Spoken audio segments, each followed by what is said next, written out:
Well, for guys, maybe it's stressful enough for you to have to go and get a yearly physical or something like that.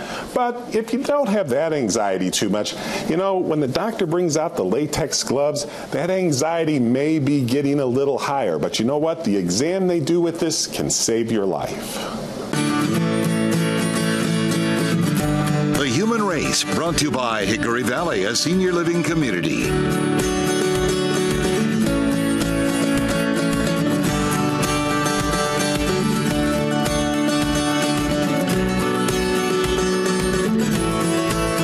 With the prostate exam, it's a it's a digital rectal exam.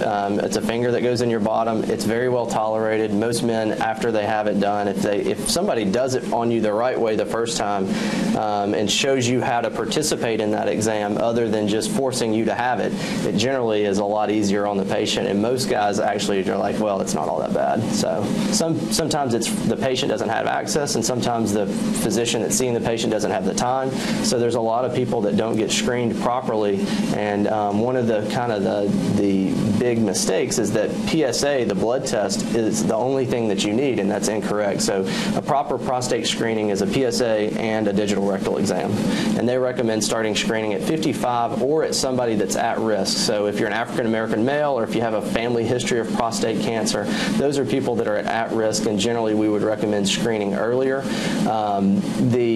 There are new tests coming out here at Erlanger. We're the only people in the region that I believe that are doing a PHI, which is a prostate health index, which uses PSA as well as several other lab tests to make it more accurate. Localized prostate cancer is very easy to treat, and that's one of the advantages to screening men, is because you can detect them early when they're localized to the prostate, and you have all these treatment options for prostate cancer.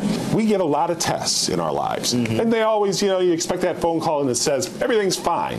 And then I got the call and it wasn't. Right. So what kind of anxiety does that bring? What kind of phone call does that make? Or or if you bring them in and have to tell them, how does that? Yeah. It must be a different feel. Yeah, I mean, it's.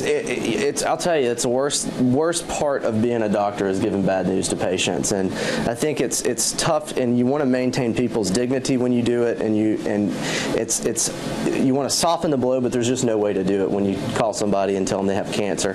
I try not to. I generally tell all my patients, look, I don't give pathology news over the phone. I bring you in. So you got to come in and see me, and I generally tell them, bring your wife with you, bring somebody with you. That way at least they have somebody there if it is bad news. It's a personal cancer. It affects not only the patient but their loved ones. If you've been married to somebody for 30 years and all of a sudden sex was a big part of your life and now you can't have sex, that can cause trouble in marriages too. So I think that the relationships that the patient have are very important to strengthen before any treatment, and also just to talk to the partners about. CyberKnife SBRT is now evolving, and there are a lot more people that are using that, and there is emerging research saying that it's as equivalent to IMRT, and that's the reason we send people to the radiation oncologist, to get that information, to learn what their options are. Prostate cancer is extremely common in men, and it's something that really should be talked about by every man, and that's my goal, is to really just get guys talking about their prostates. So, after a couple of months of researching and talking to doctors, my choice was radiation, and in this case, CyberKnife. It may not be even something you can do. You may not even be a candidate for it. You have to really talk to your doctors, do the research, find out what all the options are for you, and then make your decision. For The Human Race, I'm Bill Race.